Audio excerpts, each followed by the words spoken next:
Okay student, जैसे solution chapter की पूरी थ्योरी पूरे फॉर्मूले हम डिराइव कर चुके हैं, तो अब ये टाइम है कि आप कॉम्पिटिटिव एग्जाम में उसके ऊपर कैसे क्वेश्चंस आते हैं। वैसे इमेजिन करें तो इस चैप्टर के क्वेश्चंस काफ़ी इजी होते हैं। इवन कॉम्पिटिटिव एग्जाम्स में भी डायरेक्ट फॉर्मूला बेस्ड क्वेश्चंस ही आते हैं। तो विल सी वन क्वेश्चन है रिप्रेजेंटेटिव ऑफ जेई मेन 16 का एक क्वेश्चन है, काफ़ी ईजी है। बट एक ही चीज़ है, बच्चा डाटा पे थोड़ा सा अटकता है। तो let see the question. Data में सिर्फ इतना ही दिया है कि 18 gram glucose with molecular formula C6H12O6 is dissolved in 178.2 gram of water. ये सॉल्यूशन बन गया।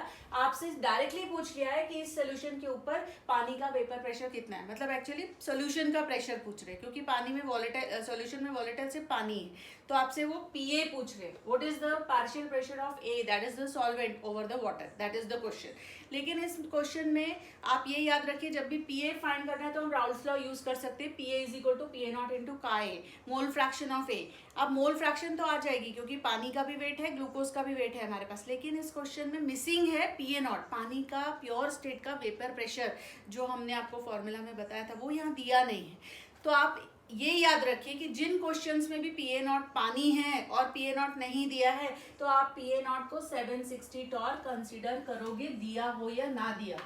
तो PA nought is 760 mm of mercury, और 760 टॉर, इधर टॉर इसलिए कर रहे हैं, पर्टिकुलरली आंसर उन्होंने टॉर में पूछा है। अब कोई भी क्वेश्चन मेंस का या एडवांस का या नीट का स्टार्ट करने से पहले एक बार चारों ऑप्शंस को देख लेना है कि हमें एक्यूरेसी कितने दूर तक ले जानी है। ठीक है, अब ये जो चारों ऑप्शंस है, पर्टिकुलरली इस क्वेश्चन में देखो, डेसिमल्स में ही अलग है। ये सिर्फ 7 के आसपास है, ये 76 है, ये 700 में है, 7000 में। मतलब आपको तो आंसर बहुत एक्यूरेसी तक जाने की जरूरत नहीं है। टेंस में आया, यूनिट्स में आया, या 100 में आया, या 1000 में आया, उससे भी आप डायरेक्ट राइट ऑप्शन से मैच कर पाओगे। ठीक है, अब स्टार्ट करते हैं, राउंडिंग ऑफ चलेंगे। Okay, now our formula is PA is equal to PA nought into chi A, this is from Raoult's law. अब हमारे पास पीए नॉट है, काए हम फाइंड करेंगे। What is the formula to find chi A for a given solvent water? It is equal to number of moles of water upon total number of moles. Number of moles of water कैसे आएंगे? पानी का weight divided by पानी का molar mass. पानी का weight 178.2 है। Just for ease of calculation, ये 18 है इसलिए मैंने इसको 17.82 भी लिख सकते थे। फास्ट कैलकुलेशन के लिए मैं उसको 17.8 लिख रही हूँ into 10, so that it becomes 178। यही वैल्यू यहाँ भी लिख दे रही हूँ। और 18 mass of glucose divided by molar mass of glucose, that is 180। अब ये जो 17.8 बाय 18 है और इंटू 10 है, ये नियरली 9.8 है। ये भी नियरली 9.8 ही रहेगा, और ये वैल्यू है 0.1। ये जो रेशियो है ये आ रहा है 0.98। ये पानी का मोल फ्रैक्शन आ गया। अब हमारे पास मोल फ्रैक्शन है, तो हम ये फॉर्मूला को यूज कर सकते हैं। So PA will be equal to 760 multiplied by 0.98। It is coming 700 something, not exactly matching with the second option, but nearly the second option. It's coming 745 and our second option से it is 752 torr. तो second option ही right है, और वो आ रहा है आपको कैलकुलेशन से। I hope it was easy. So let's go for the second question. Now let's go to this question. It is an advanced JEE question of again 2016. ये theoretical question है, logical है, but अच्छा है। मतलब इससे आपका concept clear है या नहीं, positive negative deviation या ideal solution को identify करने का, वो clear हो जाता है। Now just before we go to the question, एक बार शॉर्ट में रिवाइज कर लेते हैं हम कैसे निकाल रहे थे पॉजिटिव, नेगेटिव और आइडियल सोल्यूशन को। आइडियल सोल्यूशंस वो थे जहाँ पे कंपोनेंट्स में स्ट्रक्चरल सिमिलैरिटी है। स्ट्रक्चरल सिमिलैरिटी होने से वेपर प्रेशर्स चेंज नहीं होते मिक्स करने के बाद भी, ओके, क्योंकि जो इंटरमॉलिक्यूलर फोर्सेस ऑफ अट्रैक्शन है वो चेंज नहीं होते। हमें कब पॉजिटिव डेविएशन आती है? जब ज़्यादा एस्केपिंग टेंडेंसी हो। ज़्यादा escaping tendency into vapour state का मतलब है लिक्विड में इंटरमॉलिक्यूलर फोर्सेस वीक होना। ये तब होता है जब दो चीज़ें जो मिक्स कर रहे हो वो एक दूसरे से ज़्यादा केमिकल प्रॉपर्टीज़ में मैच नहीं करती। अगर वो मैचिंग थिंग्स हैं, जैसे पानी एसिड, पानी अल्कोहल, मैचिंग चीज़ें से, जैसे जो चीज़ों में एक दूसरे के बीच में बॉन्ड बनने की टेंडेंसी ज़्यादा हो जाती है, तो ऐसी चीज़ें नेगेटिव डेविएशन शो करेगी, क्योंकि इंटरमॉलिक्यूलर फोर्सेस बढ़ जाएंगे। कुछ शॉर्टकट्स भी है, मतलब जिसमें इतना भी थॉट नहीं देना पड़े। आप नेगेटिव डेविएशन को बहुत इजीली पहचान सकते हो। नेगेटिव डेविएशंस यूजली एक्सोथर्मिक होती है। आपको अगर दिख रहा है कि एसिड वाटर मिक्स हो रहा है तो नेगेटिव डेविएशन है, क्योंकि डेल्टा एच नेगेटिव है। ये भी एक तरीका है। नेगेशन से भी हम बहुत बार अपने आंसर तक पहुंच सकते हैं। आइडियल सोल्यूशन आइडेंटिफाई करना है तो स्ट्रक्चर में सिमिलैरिटी होनी चाहिए, ठीक है। ये सब कंसेप्ट माइंड में रख के हम ये पर्टिकुलर क्वेश्चन को देखते हैं। एडवांस का क्वेश्चन है, इसलिए एक ऑप्शन वाला क्वेश्चन नहीं है, more than one option can be correct, okay. The question says that tick the option, और एस मतलब ऑप्शन और ऑप्शंस डिपेंडिंग, कि हो सकता है एक राइट हो सकता है ऑल राइट हो, मोर देन वन भी हो सकता है, ठीक है।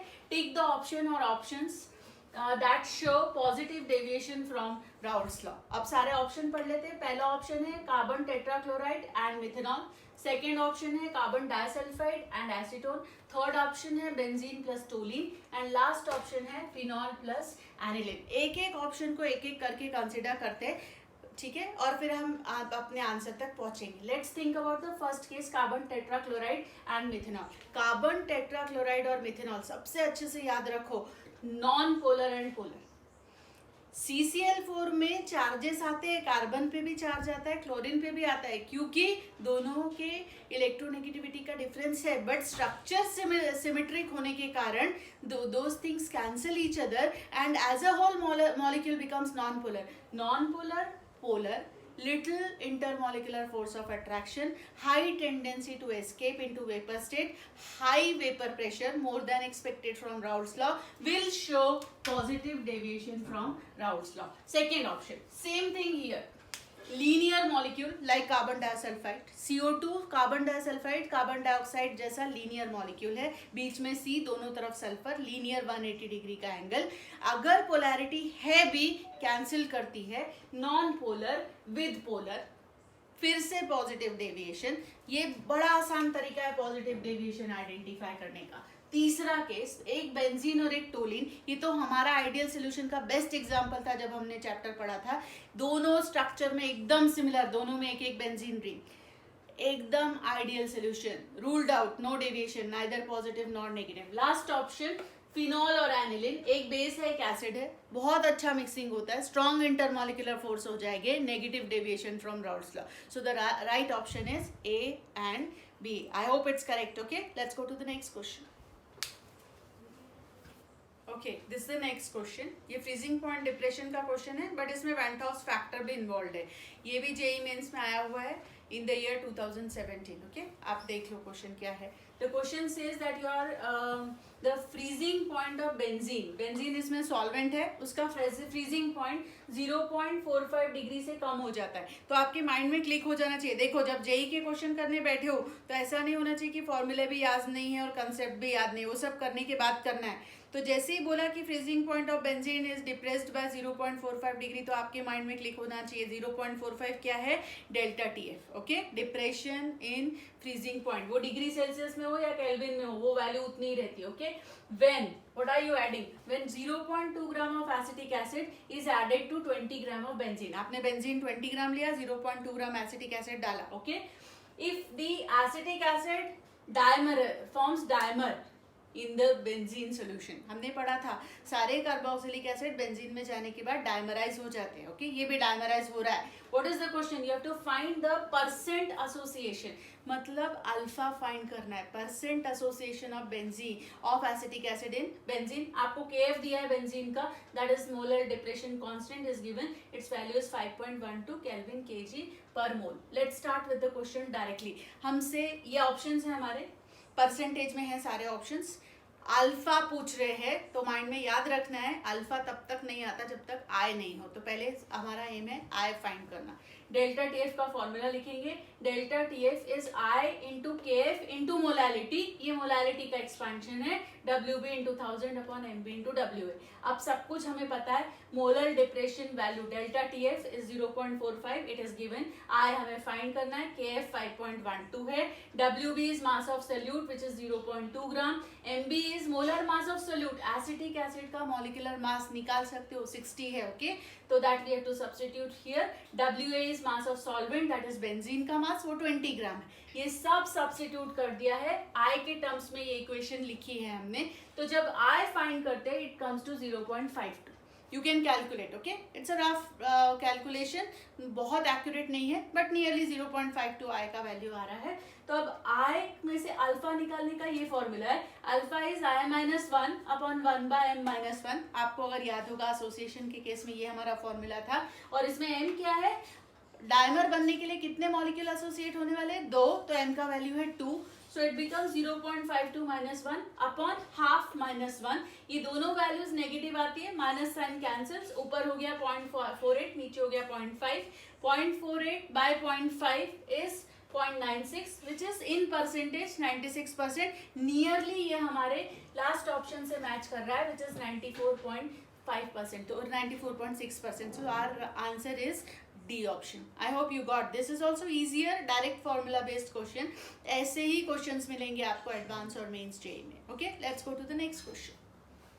अब एक और क्वेश्चन देख लेते हैं, ऑस्मोटिक प्रेशर पे बेस्ड है बट इसमें भी वेंट हाउस फैक्टर इन्वॉल्व है. ओके, नाउ ये 4 सॉल्यूशंस आपको दिए हैं जिनकी मोलैरिटीज अलग अलग है. पहला 0.5 मोलर इथेनॉल है, दूसरा 0.1 molar sodium phosphate magnesium phosphate sorry MG3PO4 twice, and then you have 0.25 molar KBr, then you have 0.125 molar Na3PO4. ये सारे solutions आपको दिए हैं और उसके बाद वो आपसे पूछ रहे हैं कि which of these solutions will have highest osmotic pressure at 25 degree Celsius. आपको ऑप्शंस दिए हैं. ए ऑप्शन में वो कह रहे हैं कि हाईएस्ट होगा सेकेंड और फर्स्ट और सेकेंड का.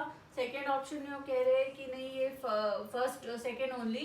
फिर कह रहे हैं कि all of these will have same osmotic pressure and the last option it is said that it is third and fourth which will have highest of all the osmotic pressure. So let us solve and find out what is the formula to find osmotic pressure. अब क्योंकि हमारा जो इसमें सारे compounds involved हैं उसमें कुछ salts भी है, KBr सॉल्ट है, मैग्नीशियम फॉस्फेट सॉल्ट है, सोडियम फॉस्फेट सॉल्ट है, ये नॉन इलेक्ट्रोलाइट है. तो क्योंकि एक इलेक्ट्रोलाइट्स भी इन्वॉल्व है तो हम आई का यूज करेंगे. तो हमारा जो फॉर्मूला है pi is equal to n by V R T multiplied by i. ये हमारा फॉर्मूला है जो हम सबके लिए यूज करेंगे. ठीक है, अब ये एन बाई वी मोलैरिटी है. आप डायरेक्टली इसकी जगह पे मोलैरिटी मतलब कैपिटल एम भी यूज कर सकते हो, मोल्स पर लीटर. आपको क्योंकि इस क्वेश्चन में मोलैरिटी डायरेक्टली दी है तो हम मोल्स पर लीटर की जगह कैपिटल एम भी लिख सकते. तो हम फर्स्ट सोल्यूशन के लिए पहले ही फॉर्मूला अप्लाई करते. तो पाई 1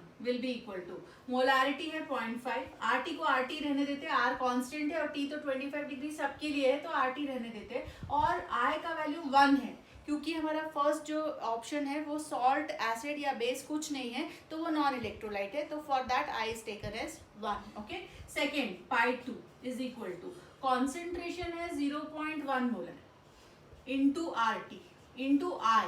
अब इसका आई कैसे निकालेंगे, तो आई निकालते हैं हम कितने पार्टिकल्स में ब्रेक होता है. तो Mg3PO4 ट्वाइस जब डिसोसिएट होगा तो 3 मैग्नीशियम आयंस बनाएगा और 2 फॉस्फेट आयंस बनाएगा. Mg3PO4 ऐसे डिसोसिएट होगा तो कितने आयंस बन रहे हैं, 5. तो इसके लिए आई का वैल्यू हो गया 5. तो फिर पाई 3 निकालते हैं. पाई 3 में थर्ड में this value is 0.25, the molarity 0.25 into R T multiplied by i. अब आई का वैल्यू केबीआर के लिए 2 होगा क्योंकि वो 2 पार्टिकल में डिवाइड करता है. फिर लास्ट ऑप्शन पाई 4 है 0.125 और Na3PO4 4 पार्टिकल में डिवाइड होगा सो इंटू 4. तो आप अल्टीमेटली देखो तो ये सारे वैल्यूज आ रहे हैं 0.5 RT. मतलब सभी सोल्यूशन का ऑस्मोटिक प्रेशर एग्जैक्टली सेम है. तो कौन सा ऑप्शन राइट है, C, which says that all solutions will have same osmotic pressure. I hope you got that. Okay, let's go to the next question. Let us see this last question. It is also based on the concept of depression and freezing point. Okay, ये advance में आया हुआ question है. Again इसमें logical thinking भी है और actual numerical thinking भी है. तो दोनों चीजें हैं. जिसका कंसेप्ट क्लियर होगा वो जल्दी आंसर निकाल लेगा. So let's see the question. Pure water का फ्रीजिंग पॉइंट सबको पता है कितना है, दिया है उसमें 273 केल्विन. उसके बाद लिखा है कि एक सोल्यूशन बनाया हमने जिसमें हमने इथेनॉल को लिया 34.5 ग्राम और उसको डिजोल्व किया 500 ग्राम वाटर में. उस सोल्यूशन का फ्रीजिंग मतलब वो सोल्यूशन में naturally depression in freezing point होगा, okay, because you are preparing a solution, there will be depression in freezing point of the solution. Now ये जो केएफ है पानी का नॉर्मली 1.8 लेते हैं, बट हमारे ईज ऑफ कैलकुलेशन के लिए एडवांस के क्वेश्चन में इसका वैल्यू दिया हुआ है 2, तो अच्छा है 1.8 को राउंड ऑफ करके 2 दे दिया है। So Kf is given and they are asking only which of the following is the correct graph representation for depression in freezing point, मतलब इस सोल्यूशन के लिए कौन सा ग्राफ सही है। तो ये अलग अलग ग्राफ है जिसमें सब, इसमें ऊपर पानी है, नीचे पानी प्लस इथेनॉल है, यहाँ वेपर प्रेशर है, टेम्परेचर है, सब जगह वेपर प्रेशर टेम्परेचर कर्व्स ही हैं, ऊपर पानी है नीचे इथेनॉल है, वो भी सबके लिए फिक्स्ड है। ये दोनों में फर्क है कि ये 270 है, ये 271 है जो सोल्यूशन का फ्रीजिंग पॉइंट है, और ये सब में लिखा नहीं है तो भी ये आइस है, ओके, ये आइस के कर्व है नीचे वाले, और ये ऊपर दोनों लिक्विड्स के कर्व हैं। और हमें याद है फ्रीजिंग पॉइंट को कैसे डिफाइन करते हैं, it is that temperature at which the vapour pressure of a liquid becomes equal to the vapour pressure of the solid, ठीक है। तो ये सॉलिड कर्व्स हैं, यहाँ लिखा नहीं है बट मैं लिख देती हूँ, this is ice, this is also ice curve, okay. अब हमें बताना है कि इनमें से कौन सा कर्व राइट रिप्रेजेंटेशन है गिवन सिचुएशन का। तो सबसे पहले क्योंकि इसमें नंबर्स भी लिखे हैं तो हमें पानी का एग्जैक्ट फ्रीजिंग पॉइंट, पहले सॉल्यूशन का फ्रीजिंग पॉइंट निकालना ही है। तो पानी का तो 273 सब में है, लेकिन सॉल्यूशन के अलग अलग दिए हुए, तो वो पहले हम फाइंड कर लेते हैं using the formula delta T F is equal to I into K F into M. अब I तो 1 होगा क्योंकि ये नॉन इलेक्ट्रोलाइट सॉल्यूट है हमारा अल्कोहल, तो ये कोई सॉल्ट भी नहीं है, एसिड भी नहीं है, बेस भी नहीं है, ये मन में हमेशा याद रखना है, एसिड बेस और सॉल्ट ही इलेक्ट्रोलाइट होते हैं और कोई नहीं होता, ओके। तो वो नहीं है इसलिए I का वैल्यू 1 है, KF 2 है, तो वैल्यूज डाल लेते, I is 1, KF is 2, M निकाल लेते, WB into 1000, WB is given to be 34.5 into 1000 upon MB। MB is molar mass of the solute, आपको पता है इथेनॉल का मोलर मास 46 होता है, क्वेश्चन में दिया भी होता है बहुत बार, multiplied by the mass of the solvent which is 500। तो ये कैलकुलेशन कर लेते, इससे हमें वैल्यू आ जाएगी डेल्टा टीएफ की। So let's take time calculating this, exactly cancel 2 times, so 2 into 2 is 4, 4 into this is 20, okay,